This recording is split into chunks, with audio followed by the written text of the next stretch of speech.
Salut, c'est Davidoff. Donc, je vais vous faire une petite vidéo pour vous montrer un peu ce que vous pouvez faire avec la commande /live. Là, c'est le Colisée, donc je pense que c'est la commande qui devrait quasiment être la plus utilisée en ce moment. Donc, si vous lancez la commande, qu'est-ce qui se passe? Vous avez premièrement un menu pour choisir le clan que vous voulez regarder. Donc là, vous avez les 5 clans qui sont dans votre Colisée. Donc là, par exemple, on va prendre Band of Adultes. Donc là, vous allez avoir la vision de la GDC du point de vue de Band of Adultes. Alors, qu'est-ce qu'il y a sur l'écran?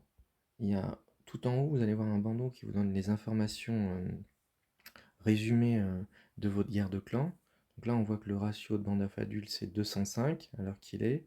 Il reste 22 heures avant la fin de la première journée. Le score total, c'est 3600. Ils sont classés 5 pour l'instant, parce qu'il y a des joueurs, des clans qui ont plus de points. Et ils ont uniquement 49 membres dans leur clan actuellement d'inscrits. Si vous regardez la petite bande de progression, là on voit qu'ils ont fait 18 combats donc, sur 200, hein, donc 9% des combats. Et en dessous, il y a une petite ligne qui vous indique le nombre de joueurs présents dans le clan qui n'ont pas encore joué. Donc là, il y a 44 joueurs qui potentiellement pourraient jouer.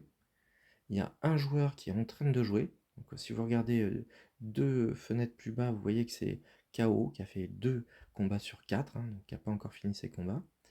Et si vous regardez à droite, vous avez une information assez importante pour planifier vos joueurs, enfin savoir si vous avez besoin de joueurs supplémentaires. Le premier chiffre, ça vous indique combien de joueurs vous avez besoin de faire rentrer dans le clan pour arriver à faire les 200 combats. Donc là, on voit que Band of Adultes, s'ils ne trouvent pas un joueur supplémentaire, ils n'arriveront pas à faire les 200 combats. Le deuxième chiffre, c'est une prédiction. C'est combien de joueurs supplémentaires vous allez avoir besoin d'avoir en considérant qu'il y aura peut-être des absents.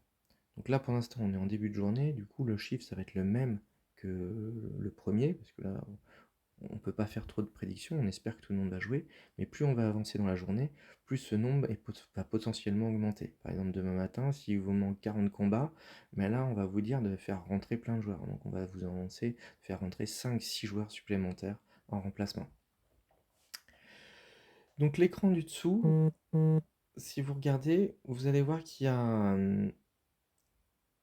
une première ligne. Sur la première ligne, ça indique le score, le ratio qu'il faudrait faire pour passer premier. Donc là, comme Band of Adultes sont déjà premiers, bah, c'est le même ratio. Donc s'ils n'étaient pas premiers, là, ça leur indiquerait qu'est-ce qu'ils doivent faire pour pouvoir gagner un rang dans leur classement sur cette GDC. Le deuxième chiffre, vous voyez, les 190, c'est quel est le ratio qu'ils sont obligés de conserver s'ils veulent conserver leur première place. Voilà. Ensuite, on passe sur la deuxième fenêtre, enfin la quatrième fenêtre. Sur cette quatrième fenêtre, vous voyez la liste des joueurs qui ont joué ou pas encore joué. Donc là, on voit le pourcentage, ça indique la probabilité de chance que ces joueurs jouent.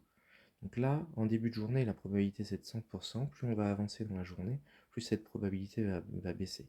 Donc là, c'est basé sur l'analyse des habitudes de jeu de chacun de vos joueurs. C'est assez important aussi pour tout ce qui est gestion de ressources humaines en GDC.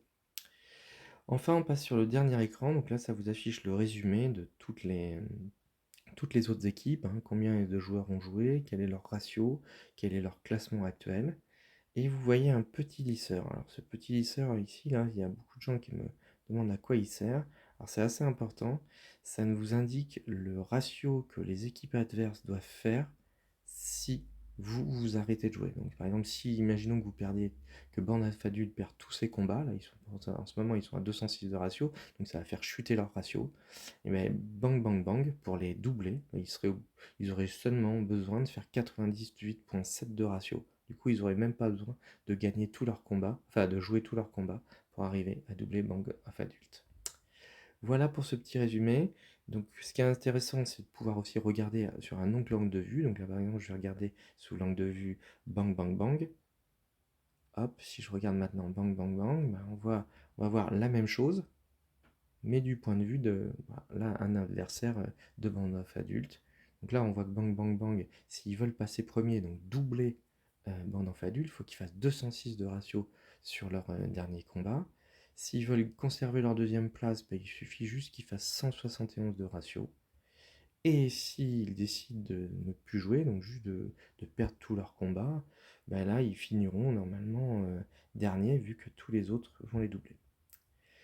Voilà, bonne journée, bon Colisée à tous. Ciao, n'oubliez pas de vous inscrire sur CR Pro Tracker.